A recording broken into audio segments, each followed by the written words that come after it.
if you're able to buy me a car, then But that is somebody having their stuff together. that's somebody who's having their stuff together, right? If you can buy me a car, not mentally and emotionally. yeah, right. Not saying I can't buy my own car, I can, yeah. right? But I'm saying if you're able to buy me a car and it's not an issue, and it's not a threat to your life or to your well-being or to your finances, then you're an eligible bachelor for me. Okay.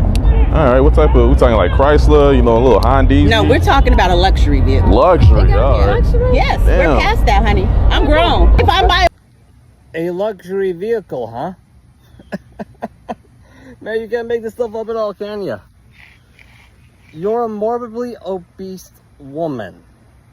Probably still single, seeing how that you're talking about your dating standards. And you're saying straight up to the entire planet that in order for a man who has zero to no legal obligations to you at all whatsoever to be eligible to just date you, and that's really it, just date you. We haven't even talked about fun in the bedroom yet or married, but just to date you, he has to be willing, be capable of buying you a luxury vehicle. Lily treats you to a luxury vehicle.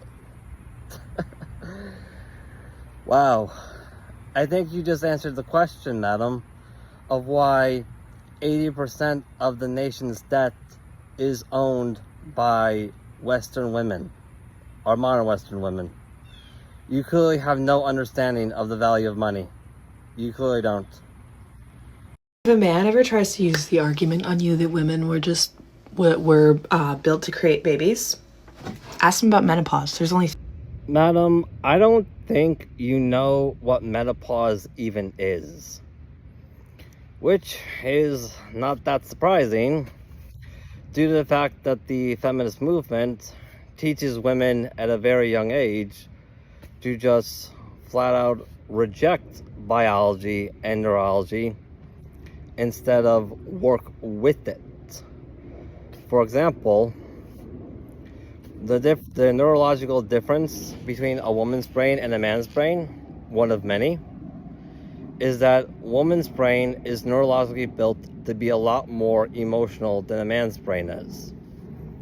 As a result of this, the average woman has a much higher need for positive validation than the average man, which is probably the most likely reason why we're seeing more and more of these videos come into play the closer and closer we get to 2030. You're actually feeling the silence that the men used to fill in your life. You really are. 3 animals in nature that have menopause. We are one of them. The only biological purpose for that is that we need to pass on knowledge. Madam, education and neurology, as well as biology, these are completely separate subjects. One would think a full-grown adult would know that. One would think, but I guess not.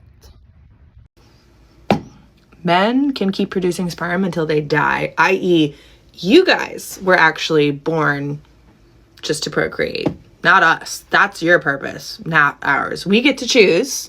The egg gets to choose. And we have menopause, which means our value is actually not in our Men can indeed produce sperm until the day we die, madam.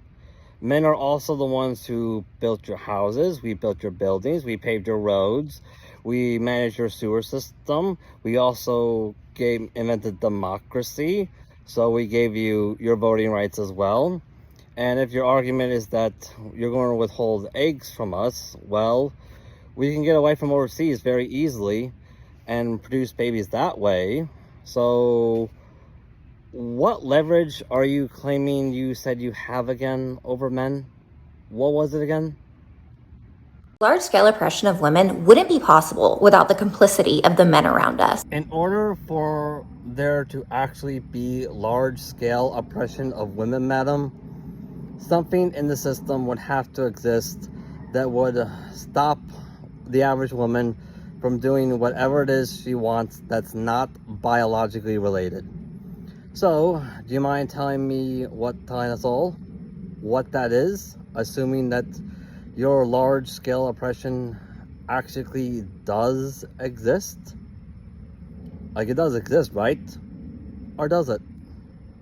If the men in your life truly had your best interests at heart, they would be outraged by the things that happen to women and have happened to women. It's not just the minority of misogynistic men who cause this, it's the silent and indifferent men that continue to let it happen. What are we allowing to happen, madam? Like, what is it? What exactly is it that you are complaining about right now to the entire planet? Quite literally. Like, what are you complaining about? You clearly live in a nice house. Or home, rather. You have a nice life, so what are you complaining about?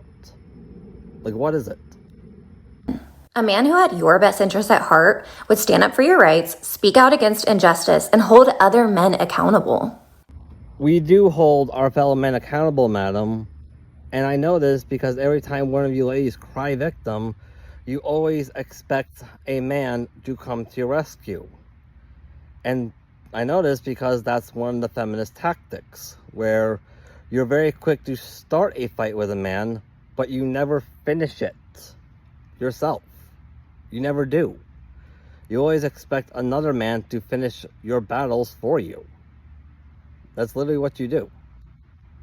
Imagine how different things would be if men used their voice to hold others accountable, to speak out against misogyny, to challenge their own bias and their own privilege. It wouldn't feel like such an uphill battle for women to win this never-ending war of oppression. Oh, really? And what about you, madam? When exactly are you going to start speaking out against your fellow women and tell them that, like, hey, violating a man's constitutional right to due process and be innocent until proven guilty is not okay? When are there going to be women out there who are going to be saying to their fellow women, hey, using a man's biological need as a weapon to villainize and shame him is not alright. In fact, it's kind of disgusting and is very sexist.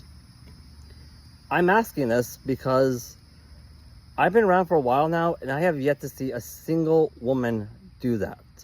And every time I ask the Western women why you're not doing this, the excuse is always the same.